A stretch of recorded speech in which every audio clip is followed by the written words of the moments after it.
listening to the Wartime Leadership Podcast. This episode, D. Paul Fleming, author, and now your host, Nathan Coy.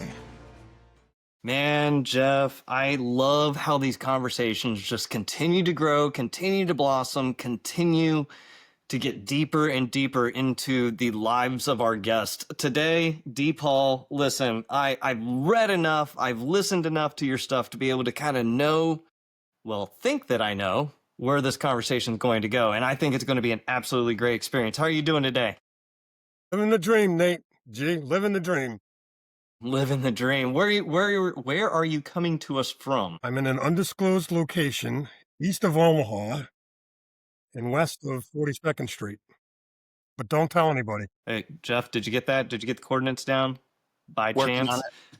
Hey, real quick, we've got 3 random questions to kind of help us warm up to everything that we do here. First question, do you feel things deeply? God, yes. Well, you And wanted me to what elaborate? extent? By all means. Yes. Part of the what and who I am along those lines is I'm what people today would call an empath. Someone who senses, feels, absorbs, deals with not only their own emotions, but the emotions and the feelings of anybody they're around or they connect with or bump into. So, okay, I'm going to go down a little bit of a rabbit hole first.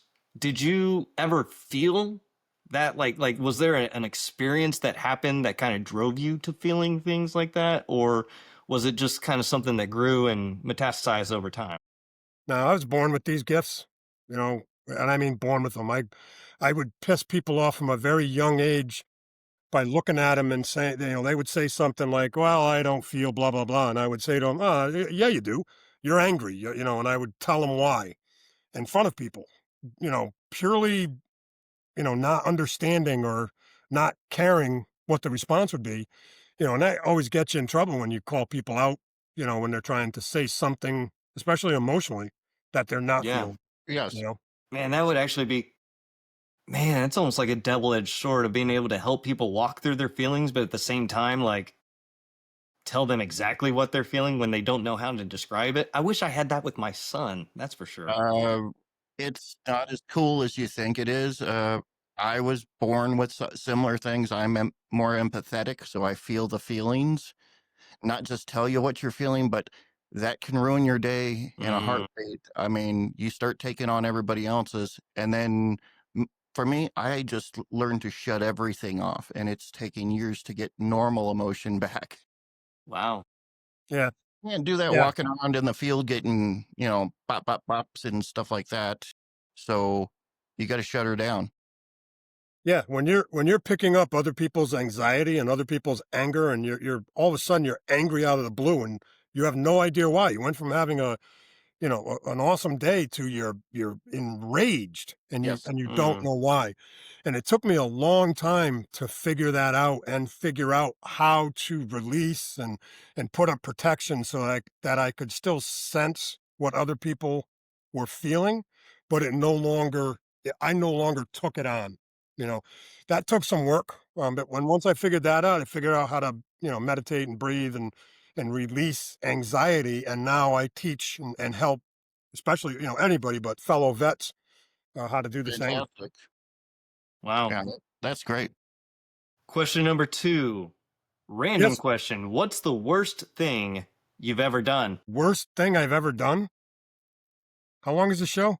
You can you can pass, plead the fifth, all that. No. I'm not, Remember, he did say he likes all the hard questions. I don't so- fear the darkness. So I don't, these are, well, in my very first book, 2,442 steps to crazy, the beginning, it talks about some things that I did, some things that I had to do.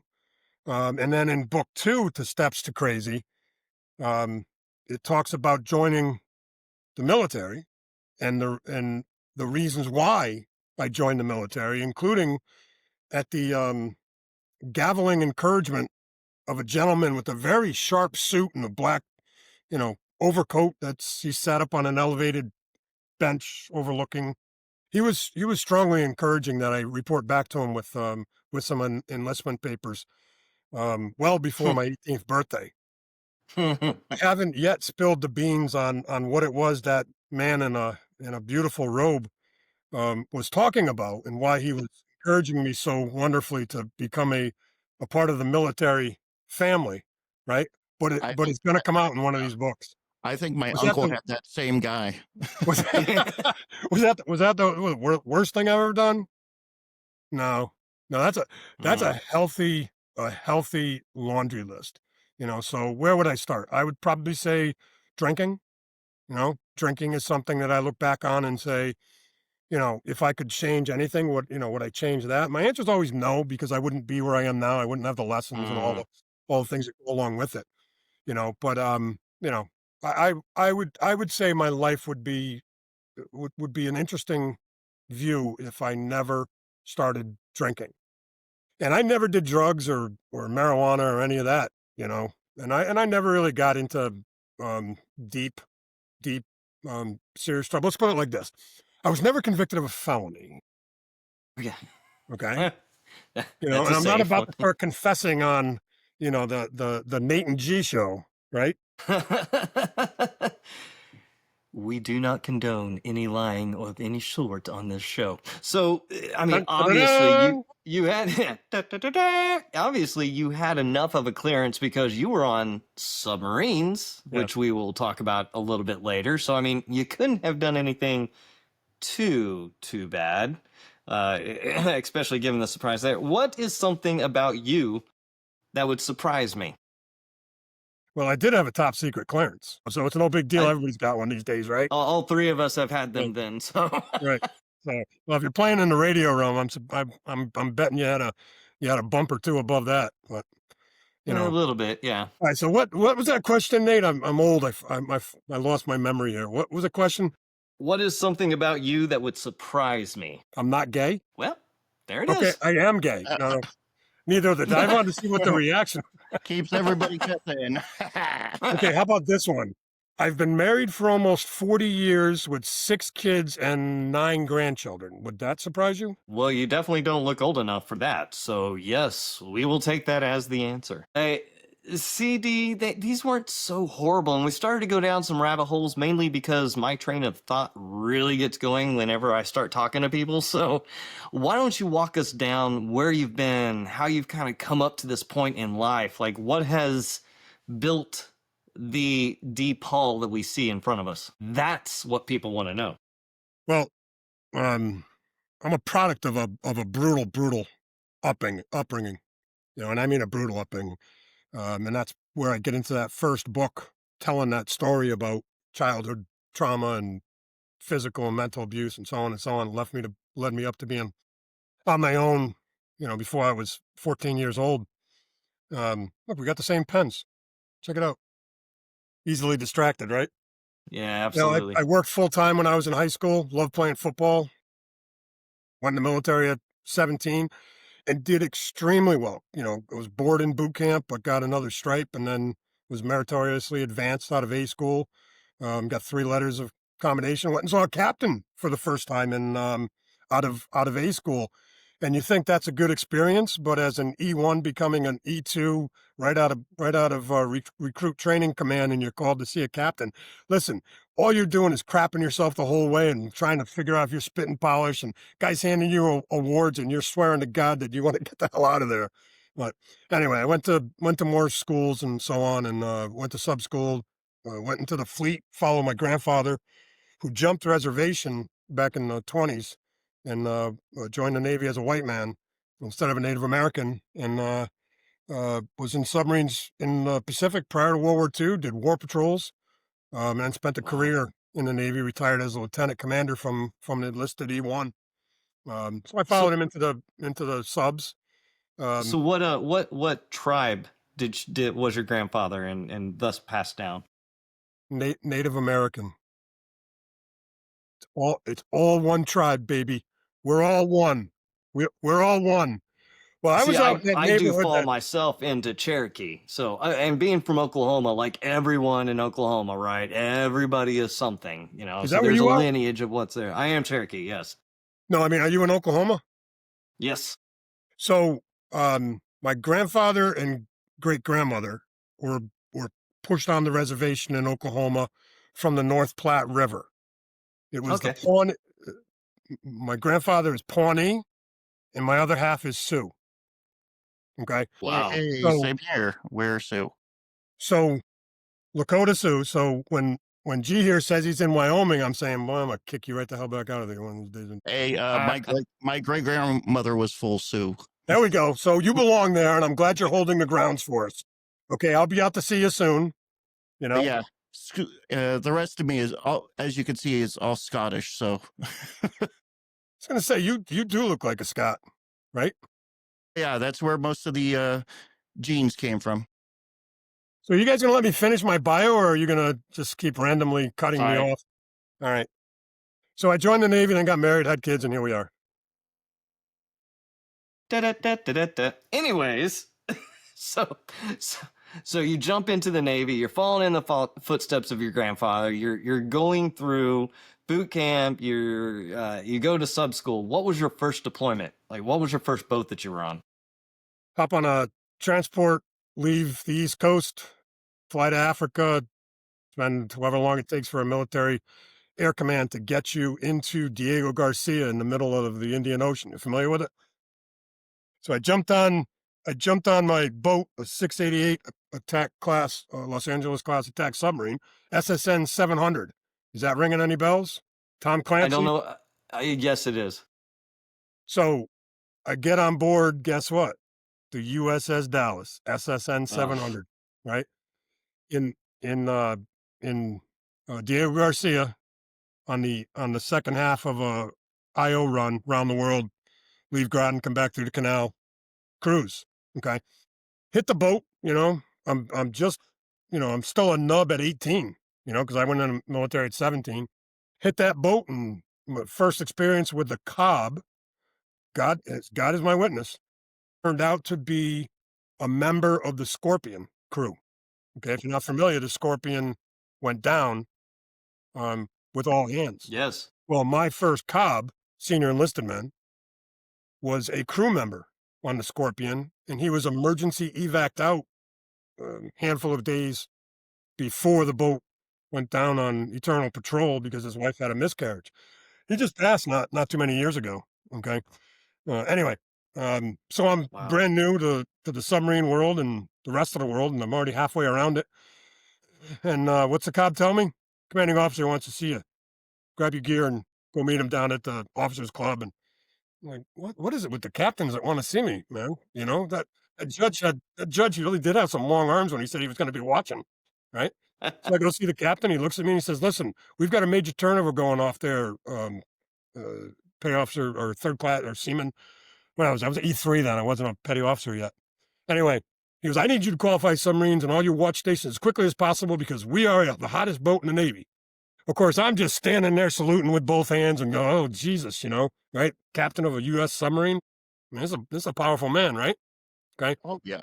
So I didn't know any better. I get down the boat and they put me in they hand me an apron and say, "Great, the next 90 days you're cranking." Okay. I'm like, "All right, what's cranking?" Right. And they said, from 0500 until 1930, you're going to be washing dishes, serving food, cleaning a galley, blah, blah, blah. And I'm like, Oh, exciting. And then they hand me my call sheet. Okay. 3 pages, 4 pages of, you've got to know every system in the submarine. Okay. Next day, we put to sea. I'm driving the boat. Hand to God. Sit down. wow. In there, you learned how to drive. So my first run underwater was 78 straight days. We dropped, ran, did our stuff, and then came back up. By day number 89, assigned to that boat, I was not only qualified in submarines, which you get 1 year to do, Hmm. but I qualified all the watch stations that commanding officer told me that I better qualify. Again, to me, it wasn't an option. The CO said qualify. So You do it. I don't know as though I slept for the rest of that year, but I got it done. And coming from that world as a civilian in that world, that is absolutely one of the most impressive things that you can see happen is somebody do that. Now, for everybody to know that doesn't know, a cob is chief of the boat. They're the top enlisted individual, and just to see his experience. How did you ever get an opportunity to talk to him about how the going down of the I can't remember what you called it, Eternal Watch, I think is what you called Eternal it. Patrol. Yeah, Eternal Patrol, how that affected him being taken off of that boat? Well, by Navy law, if your ship or your boat, submarines are called boats, goes down, then your sea time for the rest of your life in the military is no longer a requirement. You could do shore duty for forever. It went right back to sea. And here it was, was this 40 plus years ago now that he's sitting as the chief of the watch while I'm driving a submarine, right? And having a conversation Hmm. with a guy that was a crew member on, the last submarine the United States Navy ever lost. I mean, it was wild. It was humbling, you know. I can't say it was terrifying because unless you've been in a fire on a submarine, you know, terrifying has a whole different set of legs. But we had 5 fires on that first 78 days, Oh, wow. Not to mention when my first morning on the submarine, how about this? You ready? Ready? You're gonna have to block your ears a little bit. Okay. I'm in 9-man berthing, first morning on a submariner, right? Here's what I hear. The reactor is critical, Oh, okay. No, no, no, right? Where do, no, where do you no. read this part in my book? The reactor's critical, right? What's the first thing I do? I check to see if I've got a cup on and if it's lead lined. No, I'm kidding. Well, here I am lying there going, oh my God, I haven't even been in the Navy a year yet, and I'm halfway around the world, and I'm going to drop dead of radiation poison on a submarine in the middle of some cesspool called Diego Garcia. Yeah, Well, the crew wasn't yeah. screaming with their hair on fire, just kind of going about their way. And I climb out of the rack, and I'm looking around, and I'm like, isn't anybody going to do anything? One thing they forgot to teach you in sub school is when they call out that the reactor is critical, that's not a bad thing. That just means we're making steam. Okay? I didn't know that. I thought we were going under, That's all you heard was going critical. right? Oh, Right? nope. Well, while we're on that line of radiation, you guys remember when Chernobyl blew up? Of course. I was in La Maddalena, Sicily, with an M16 in my hand in the bridge. Okay? Al Yates, a nuke tech, popped up to do his hourly sweep or whatever the watch required, top of the boat where the reactor compartment is. They come up and do their Geiger counter sweeps every so often. Well, I'm up there with the M16 while we're cruise on Liberty and so on. And I can hear the Geiger counter pinging, ting, ting, ting, ting, ting, ting, ting, ting, ting, ting. And I'm like, what the fuck are these guys doing down there? So I look down and I don't pay any attention. Then all of a sudden, I hear them call down, you know, engineering officer of the deck, report to topside, ASAP. Next thing you know, there's officers buzzing around. Got officers buzzing around. Guess what? Okay, duck and cover, right? So next thing you know, we're dropping lines and putting to sea in an emergency deploy, right? The top of the entire boat covered in radiation, packed in radiation. Shut the Wow. hatches, pulled everybody inside, cut the lines. You know, Yeah, cut people the don't lines. realize We how didn't cut. how far that Forget, stuff spread. yeah, forgive me. We didn't cut the lines, okay, but we shut the hatches and then prepared to deploy. Now, mind you, 2 years earlier, same thing happened to us without the radiation exposure. Right? We're in a harbor I'm sorry for jumping stories, but we're in a harbor finishing up this round the world cruise in Albany, Australia. If you don't know where that is, it is south of Perth on the west coast. Okay. Okay, we're Wow. in this harbor. Let me tell you what submarines do very rarely. They very rarely anchor out. Well, guess what we did? We anchored out. Why? Because Greenpeace was racing all over the place and raising hell. And remember Greenpeace? Oh, yeah. Okay. Oh, yeah. Anyway, so we're anchored out. Well, so I get Liberty that first day, and then I'm back for next day, full watch, blah blah blah. All of a sudden, I mean, we're talking skeleton crew here, okay? All of a sudden, this freak storm comes in, and we had 17-foot waves inside the harbor. You know how I know there were 17-foot waves?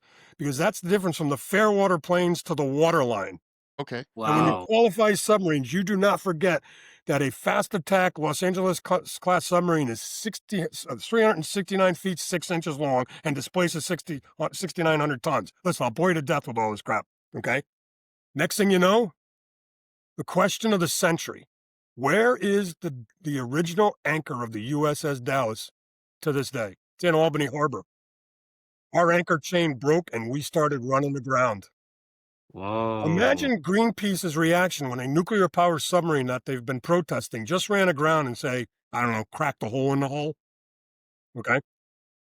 So normally it takes a handful of days to start up a nuclear reactor.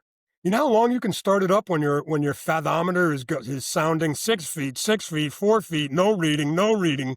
Captain, we're about to run ground. Okay. You can pull them rods out of a nuclear reactor pretty damn quick and boil some water as fast as you can imagine it takes to spin some propellers. Okay. God only knows how we didn't run aground. God only knows. Wow. Right. But we had to put the sea in these 17-foot swells on the surface. You know what submarines are not made for? The surface. Yeah. You know what it's like to transit from Albany to Perth, Oh, Australia jeez. on the surface in 17-foot swells? Well, if you didn't get seasick before, you were getting seasick then. Okay. What a brutal freaking run. Now I Oh, apologize for getting off on that tangent, but it's a great story. But I absolutely forgot what your original question was. So back the tape up and You know what? But this gets into really where we're going with this, because you do have a story where you have experienced some things. I mean, I think that anybody who doesn't understand submariner life will never, like, nobody who's been inside the whole, like, I've been inside of an LA, I've been inside of a Virginia, I've been inside of a couple of others that shall remain nameless, and I think you know which ones I'm talking about. I've been inside of them and I've experienced, like, listen, they put the very tallest individuals on subs for whatever reason. I don't know why, but they put somebody this big when the holes are only this big to get through. So just experiencing what it looks like for them to run around inside of the hulls on these boats is absolutely amazing. And you watch them, every single person, for the most part, is a professional when it comes to that job, because you have to know so many different jobs for your one job. And everybody has to be able of to do course. everybody else's job just as good as that last person. And so I understand the quality of the person, right? Like, that's a good deal. But post My, military, I was going to say, yeah, I'm a little aware. My uncle was a submariner, and my brother just retired from the Navy, so I get to peek around. But yeah, everyone knows everyone and their job and what type of underwear they're wearing. Intimately. we will not cut that part out. So, D. Paul, why don't you take us through? So, how long did you spend in the military? So I did 6 years and then I was retired. Because on one of these runs, I was in Libya the first time. Okay. And you know what submarines drop off along the shoreline, right? Okay. So I was in Libya the first time. I have a book written on Operation Obtain Document 3 when we went after Gaddafi. I've got chapters written. I'm starting now to kind of put a end date on when I'm going to finish it and release it. But it's going to be a long, good story, one that I swear will rival Tom Clancy's A Hunt for Red October, right? Anyway, so I forgot your question. What did you ask me? So, 6 years in the military, what did you do? Like, what did it look like? Experience the transition out and then going beyond? Yeah.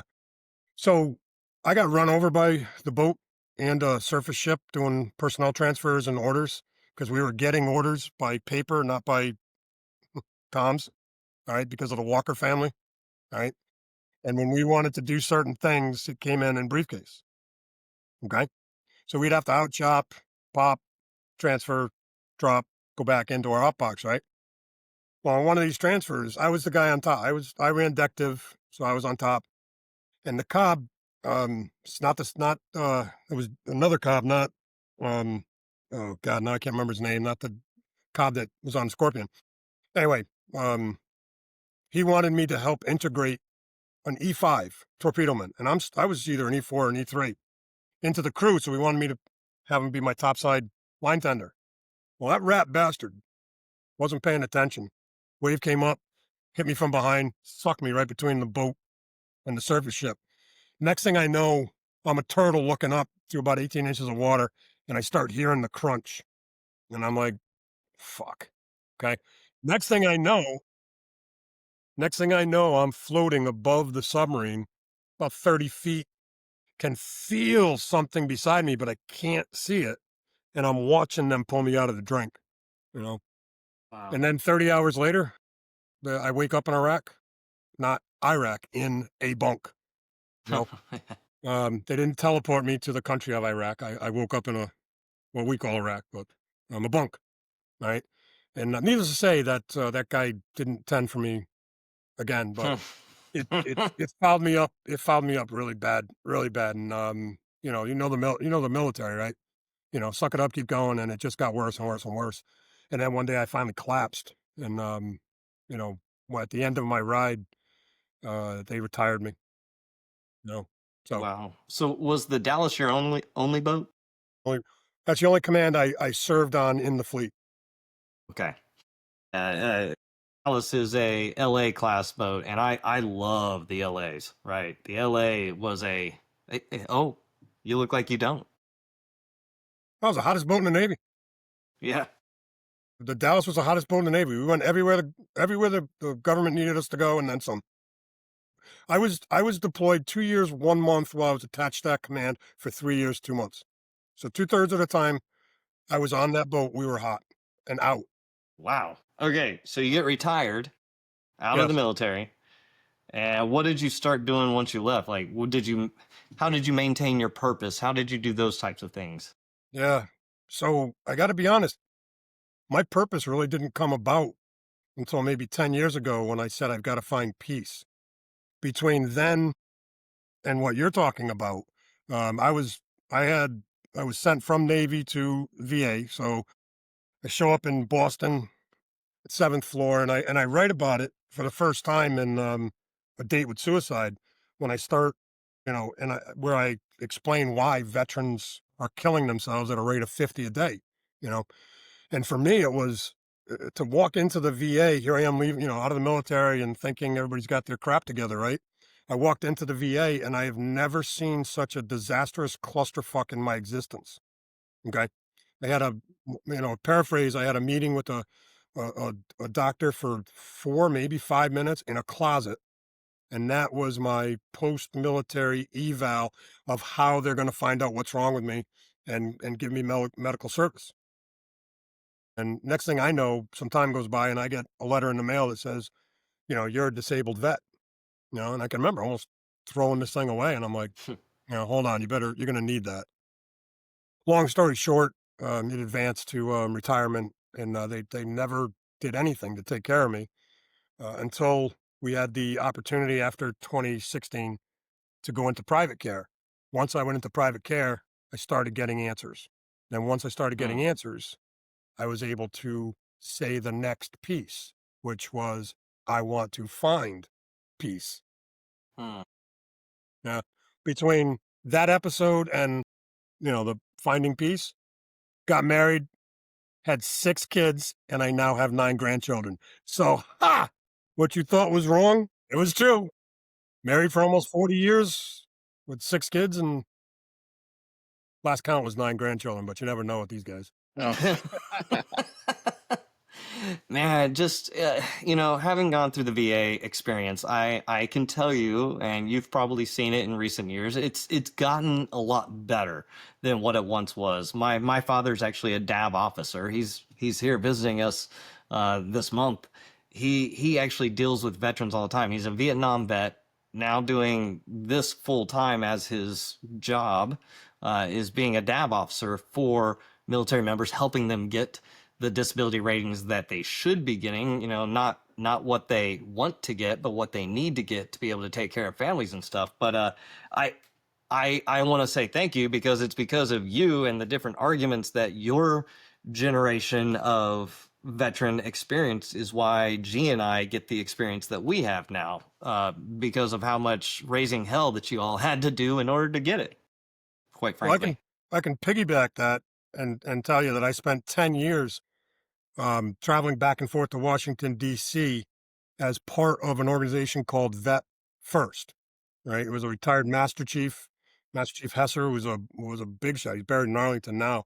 My uncle Paul, who did 2 tours of Vietnam as a Navy SEAL. They roped me into going down and being part of this organization.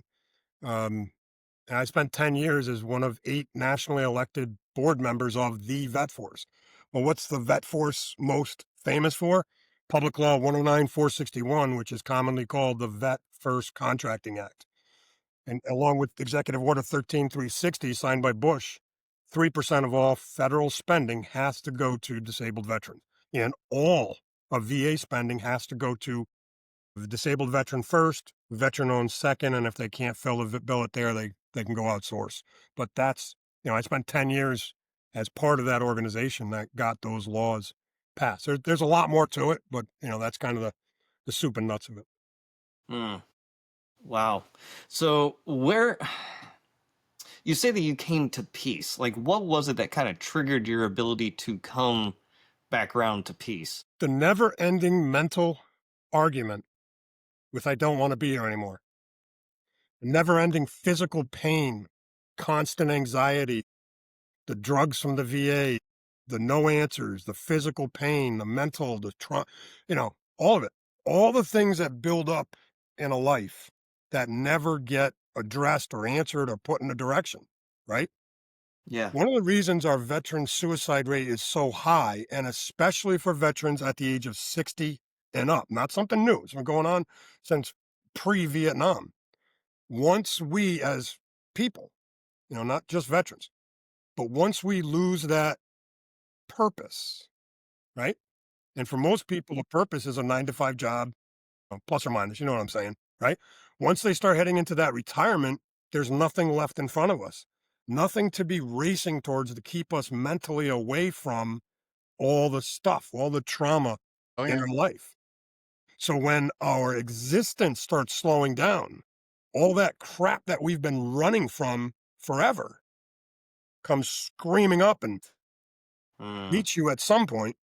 And You for got time 50 to plus think. veterans a day, it ends in suicide. Okay. So for me, I was doing um I was doing what I could, and I finally got to a point where I said, I'm not doing this anymore. I have to find peace. So my wife is running a company, my children were old enough to kind of for the most part be on their own. Some were still in college, but let me see where this is going. So I've made a conscious decision that said it's time for me to find peace. I was sick of it all. So it was either going to be finish it and take a bullet or find peace. Mm. And in the course of finding peace, what's everybody say? You got to talk about this crap.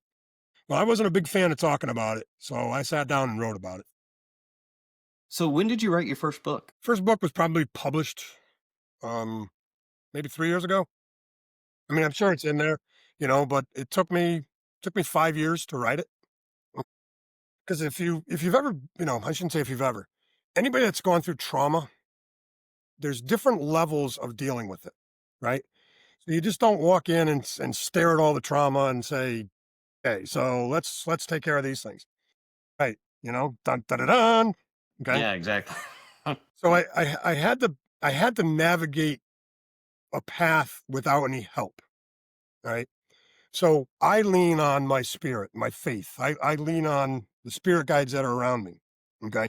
Now, if you guys haven't figured this part out yet, I'm not only an empath, I'm what people call a psychic, a medium, and I'm a very serious, as granddaughter Crow coined the phrase for me, a seasoned holy man. So my faith is what kept me from taking my own life. My faith is what kept me going. My faith is what kept me alive. But I don't have the same faith that most people do. I believe in the Catholic Church. My wife's a hardcore Irish Catholic. I support all that, but to a level, right? Hmm. My foundation and my fundamentals are my Native American beliefs, which ironically line up in many places with Christian faith. Father, Son, Holy Ghost, same thing over here. Anyway, those are what kept me from doing the really bad shit, but it was the biggest thing that kept me that says, okay, your next step is is to make peace, right? And I'm always having these mental arguments of, where the hell are you coming up with this crap? I don't want to do that. And then I would just keep chugging through the crap, right? And, that brought me all the way to, my latest book, which is Mysteries of the Wyndham Inn, which kind of takes and threads all the stuff I've done in my life and seen and sensed and known and so on, and funneled it right into this series. Okay. That talks about real things that have happened in people's lives that, just small things like a spirit cat is batting this guy's head in his sleep and it drove him crazy. And he came to me and said, I want to tell you this story and I don't know why. And I'm like, well, I Hmm. do. Okay. And that's how the whole Mysteries at the Wyndham Inn kind of caught on. All right. It was a way to talk about something that everybody loves to talk about, and that's the paranormal, while weaving in, spiritual stuff about the physical, mental, spiritual realities of who we are. A lot of the stuff I put in my, Date with Suicide is filtered into this Mysteries of the Wyndham Inn. All right. So for me, part of finding peace was figuring out a way to tell my story without sitting down in, the formal setting or going to a circle of folks and so on. It's all good stuff. You got to find your own way. It just Yeah, wasn't what was resonating with me. Right. I So I ended agree. up sitting there and writing it, Nate, and then I'll shut up and let you go. By the way, the hand signal for this is okay, stop. That's enough. All right, and I'll give you the opportunity to take back your show. Okay. Anyway, No, this is where we love to go with it. And G and I have talked about this a lot, which is kind of why we went down this road of this podcast together is and you'll understand this a lot as well. In the military world is kind of where this generated from that there's four pillars, right? There's the physical, they tell us go work out, mental, be sure that you're clearing your mind, social, find a friend, find somebody that you can converse with, something. And then there's the spiritual. Well, are you going to tell me how to be spiritually resilient? Or are you just going to sit there and look at me like I have three heads? And they're like, well, we don't want to touch that. And so that's why G and I wanted to be able to find a way, a platform that we could build and develop where people could come on and talk about, whether it's faith in God, whether it's no faith in something, or the different ways by which people have found it to be able to experience it with others. So I'm going to ask you this very key question we ask everybody. How do you define spiritual resilience? so it's a faith that's greater than me. It's something that, for me, it's a combination of the baby Jesus and my Native American beliefs. So what does that mean? It means that we are all one, all right? All of our thoughts are all collective and everybody has access to it, the Akashic records, if you will. Okay. Well, for me, it's nature, it's the earth, it's the wind, it's the sun, but it's also the baby Jesus, and, I've probably broken most of the commandments at some point or another, either by team effort, say the military, or just by doing stupid shit, right? I'm not going to say I broke them and committed a felony, but I am going to say that, I've maybe fractured one or two, right? Okay, but for me, it's finding that balance and that connection that connects me to something greater than what I am. And instead of looking outward, I learned to look inward. Okay. Because inside of us, my belief is that the baby Jesus is inside all of us. Well, so is Great Spirit. Same thing. I interchange those two words like, bread and butter. Right. But it's inside of us. And if you look in, gather as much information as you can and draw it in, and then figure out what it is you believe. Okay. Is Santa Claus real? Is the Easter Bunny real? Well, listen, if you have kids, you want them to believe in that stuff for as long as they possibly can. Don't Hmm. spoil the box of Lucky Charms, right? Leave the prize in it until they figure it out. Because once you know about Santa Claus, right? Right? It's like, listen, the rest of your life you got plenty. Well, for me, it's the same thing. And when I stopped listening to all the people telling me what their view of faith or religion was, two completely different things, by the way, faith and religion. Hmm. And I started looking inward, I started finding answers that resonated with me. And then I was like, man, that feels good. But nobody else, Hmm. I don't relate to anybody else. And things that I say or do, even my wife, I'm telling you, my wife's a hardcore Irish Catholic. Okay. 98.92% by DNA. This woman is Irish. Okay. She's so white that even the little shades of white that you have, she puts you to shame. Okay. But when I started feeling this faith reemerging inside of me, right, this connection with the Holy Spirit, it gave me the ability to start looking at things that were more my way of looking at things, not somebody else's way. And that started me connecting with things that I had spent a lifetime trying to hide from, ignore, pretend wasn't happening. And that's the ghosts, spirits, and all the things that are around me that would show themselves, that would reveal themselves, from being an empath to being a hardcore seasoned holy man. Did it from within by collecting as much evidence and as much information from outside as I could. To use a great example, Granddaughter Crow, aka Dr. Joy Gray. The last book that she put out is Shamanism and Your Shadow. Listen, if you want to learn about yourself and the spirit world, reach out to Granddaughter Crow. She's part of the Navajo reservation. She lives not far from you guys, in a sense. She lives in Colorado now, but she's a half-blood. As she says, I can't remember. I can't remember. She's from the which clan and which house, and I'm embarrassed to say I forgot. But she is a great source of spiritual information and a phenomenal source, for me at least, of the Native Americanism associated with shamanism and faith and so on.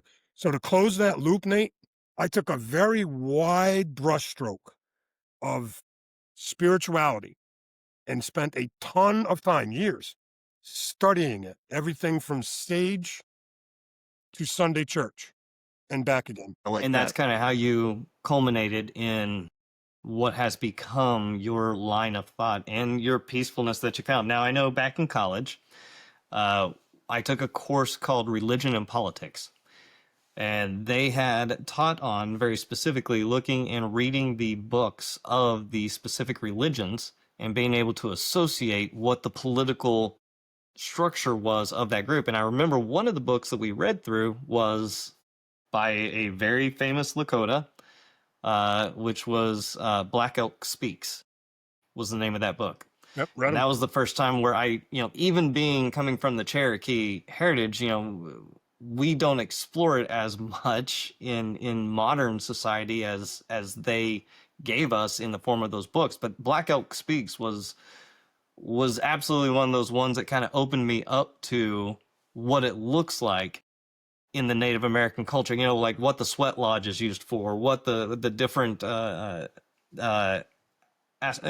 different ways by which they experience what that looks like.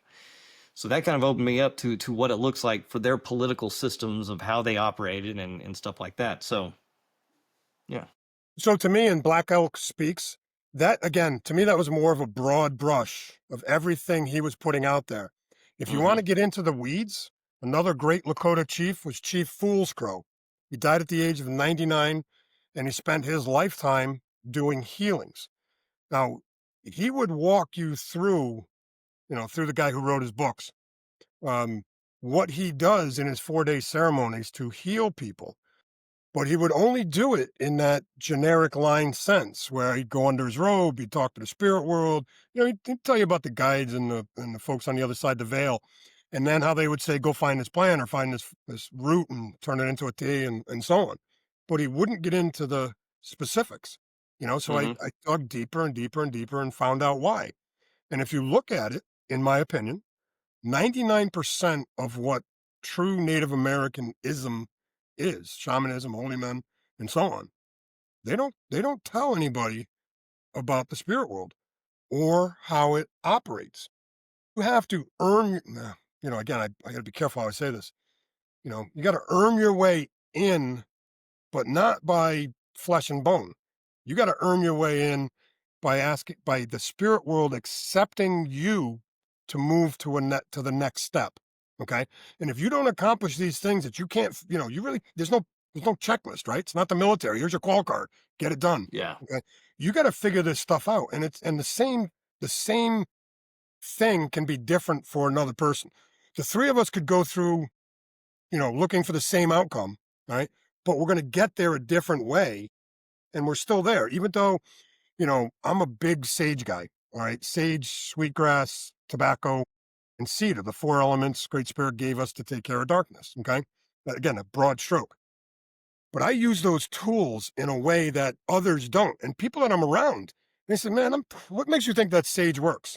I'm like, God, Great Spirit told me it does. So I trust him. You follow? Okay. My point is that 99% of what um, Fool's Crow or Black Elk knew, they never spoke about, not outside of a sweat lodge or, a ceremony. Okay. And it's going to remain that way. Well, I think a lot of it has to do with the experience, right? You have to experience what that looks like, and to go through that, your experience speaks different than my experience would be, or Jeff's experience. We'll have overlapping, right? Am I No, am I correct in thinking it's that? no, it's if your soul is ready in this lifetime to advance to the next step. Okay. It's strictly about whether you are ready to level up. Okay. And when I was learning to find balance and come to peace, I'm sorry, I should say this. When I was determined to come to peace with myself, the word balance kept hitting me from every freaking direction. I couldn't understand what the hell balance. What is this balance crap? Well, again, physical, mental, spiritual, and emotional bodies. You got to balance these things. Okay. And you got to balance your life so that you're getting the right amount of each. Okay. And again, part of that is healing. Okay. So you have to earn the right to the passage to learn the next thing. Okay. If you read Crazy Horse, the book by the Crazy Horse family, okay, they talk about how he would do his spiritual journey for 4 days in a hole that looks like a grave. Okay. You don't hear people talking about that. You hear them talking about sweat lodges and everything else. But the reality is, if you want to go and truly seek your vision, it's a far cry from what the common person believes it is. Hmm. And that's really interesting. How has that transitioned now to your supernatural experiences that you've had? Because you kind of you write to some of these, and you really kind of dig into it a little bit more. Supernaturally speaking, what experiences have you had? I'm not going to speak on you. You go ahead.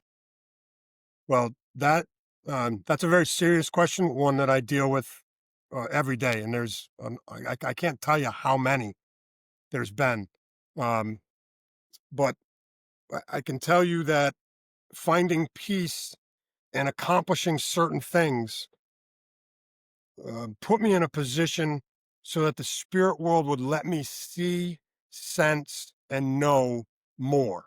Okay. That old saying of God will only let you handle as much as you can deal with. Listen, that's true. Okay. And I spent the majority of my life, with two toes tipped over that line and off balance. Right. When I started finding peace, like qualifying submarines, I was rifling through this stuff and I was advancing quickly. Next thing I know, I'm seeing stuff that I had been intentionally trying to ignore for decades.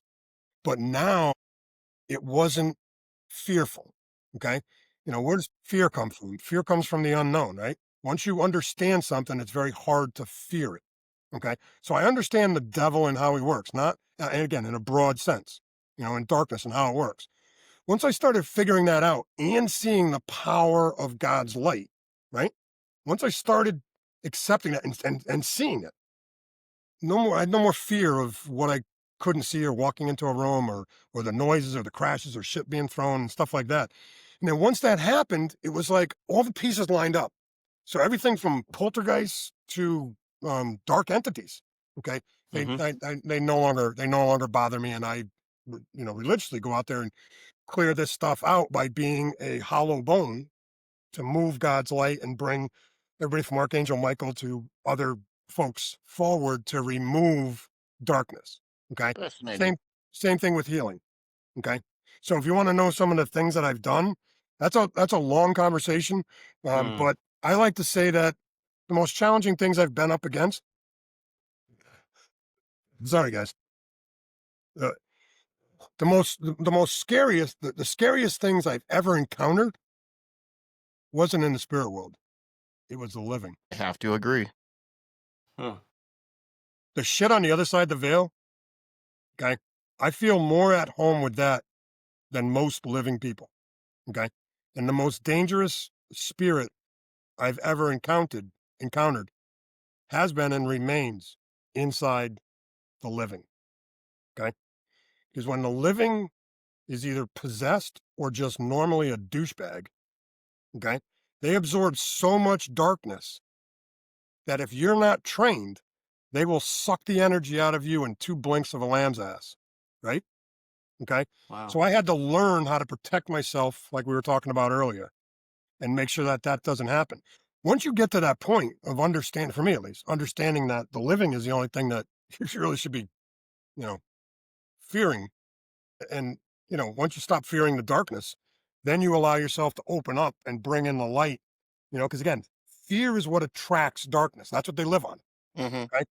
Fear and, dark forces. They are low vibrations. White light, high vibrations. Okay. So you have to raise your vibration to connect to the white light, but you ironically have to lower your vibration to sense the darkness. So how's that for the world of the living? Wow. So those are obstacles I had to figure out. And every one of us is different. I mean, I've got mentors and people all over the place that are great spiritual people that I still can't understand some of the stuff they do, and they can't understand some of the stuff that I do. But I've cleared out some pretty dark crap. I've cleared houses and people and places, and I've seen stuff, and I mean, it's pretty wild. I see portals, and you know, and again, a lot of that stuff gets mentioned in here because there's a lot of it in the Wyndham Inn. I mean, this is not just a spooky story; it's Yeah. full of funny little short statements that crack people up when they read it. Oh, great. Oh, I'll have to check So, that out. I like paranormal stuff.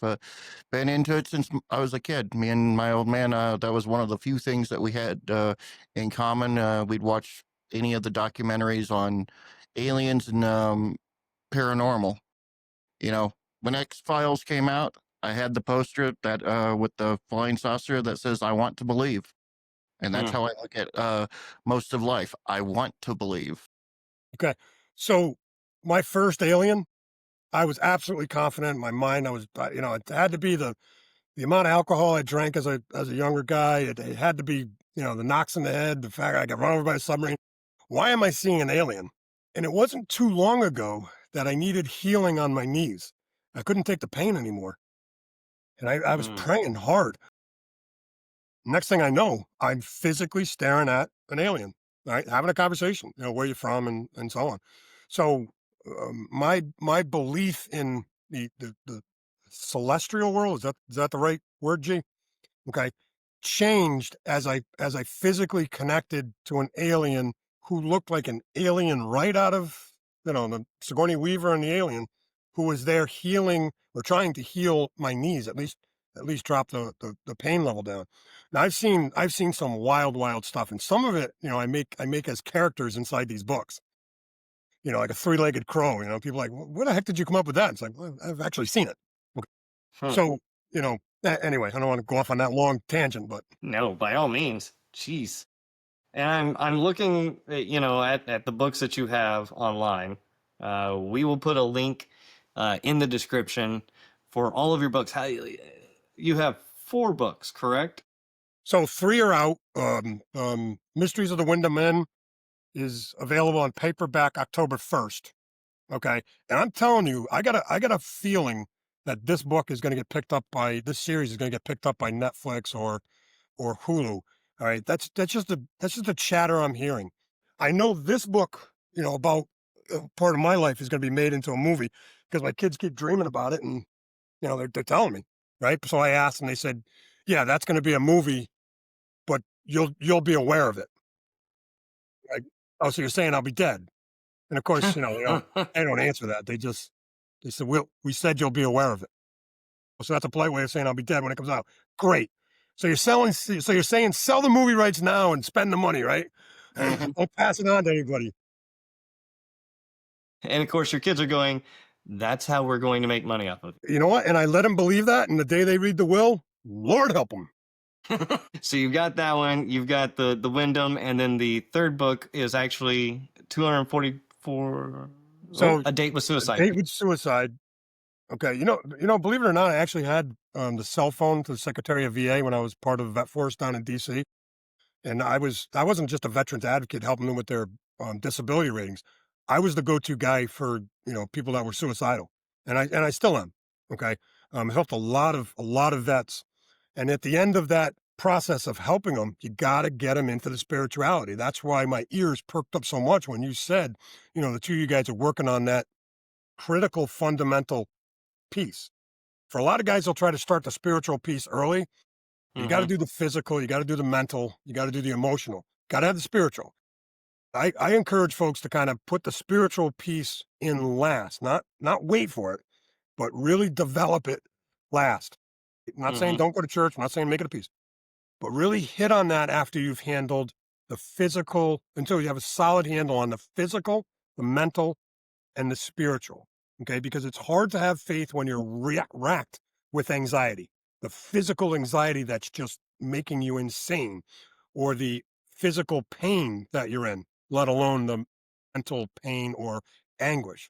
Okay. So, once you get a handle on that, I really encourage folks to go down the path of spirituality in whatever form it fits you.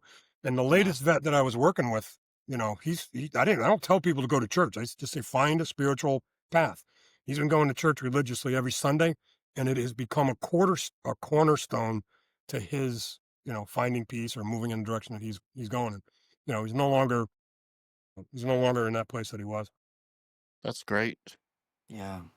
Those Well, are great words. I agree 100%. Because I can relate to a number that I've been out for, oh man, I'm going on 11 years now. And I did my time and I'm broken like a lot of us, and slowly but surely getting back, got, worked on the mental health, and then went into trying to rebuild the physical health. And that's kind of where I'm at right now because I let it go for so long. I like cheeseburgers. Yeah, the physical part isn't just about getting into shape, but No, no, it's no. I want to just be able to not be in pain. yeah. So let me tell you. So I'll go off on a little bit of a quick, short tangent. I've been on opioids and morphine, as the only line to deal with physical pain, and I'm talking about the joints and my knees and my spine, which got crushed and blah blah blah. Hmm. Okay, it got to a point where I couldn't take it anymore, and I'm like, I'm not upping this. I'm not upping this narcotics, and I don't want to go back to drinking, and I don't want to, you know. So fellow vet said, listen, I've been using cannabis. And I'm like, yeah, I'm not a fan. And they said, do some research. So I did. I started researching it. And fast forward, I do some pretty significant doses of CBD with tiny doses of THC. CBD attacks the pain. Not saying that THC won't, but THC makes you high. Okay. And as much as I used to love drinking and all that, I don't want to be high or stoned or drunk anymore. I just don't. And if I do, I know that I'm stepping too close to the dark side. Okay. Because you open yourself up in ways you can't control. But the CBD has been an absolute game changer for me with my physical pain. There are mm, days I don't take any, and there are days I take 150 to 250, I'm going to say milligrams, Milligrams. okay, of CBD. And when it's really bad on a particular night, I'll take higher levels of THC, and then I can feel the dizziness coming on, and it'll do enough to put me asleep. But I can sleep either, because the pain isn't registering, or because the rest of the stuff has numbed the pain down so that I can sleep. But not being able to sleep because of the pain you're in Yes. destroys your mental stability. Okay. So again, if you can't have physical and you can't have mental, it gets tricky to have yeah. spiritual, because you'll start leaning on faith. And then the faith doesn't work that way. It just doesn't. Look, Mm-hmm. man, it took months for me to get that alien to come work on my knees. It was a series of folks that came in to try to work on it. And when he came, I mean, I'm telling you, he did some good work. But if you don't have those other things, G, the spiritual part's hard to stay locked onto, and then you get discouraged and you don't want to go back to it. I'm not saying that's for everybody, but that's kind of my philosophy on it. The world according to Deepo. That said, that was fantastic. Thank you, sir. Nate? Oh, you wanted me to take it out? Yeah. Yeah, we Greatest can go ahead and guest you've cut this ever part had. out. Thank you. Thank you. Greatest It's guest you've ever had. It's been good, and I think we should probably do a second episode where we kind of go more into the supernatural and the experiences that you've had in that realm. Pun intended. We'll have Steve back. Yeah. Hey, listen, ever since Dude, Don maybe we Imus should put died, man, there hasn't been a good talk radio show out there. So let's get on it, guys. Okay? that's where we're taking it. Hey, Deepal, thank you so much. We will have a link to a Amazon page with all 3 books, because by that point in time, that 3rd book will be able to be acquired, which is Mysteries of the Wyndham Inn at the Wyndham Inn. I apologize. I'm looking forward to being able to pick up a copy come 1 October, which by the time this airs will have been about a week and a half ago. So we will already have our copy probably by that point in time. G, take us out. Check us out on all forms of social media, our website, the wartimeleadershippodcast.com, and Spotify. No, I'm just kidding. No, wait, we have Spotify and YouTube. So till next time, peace.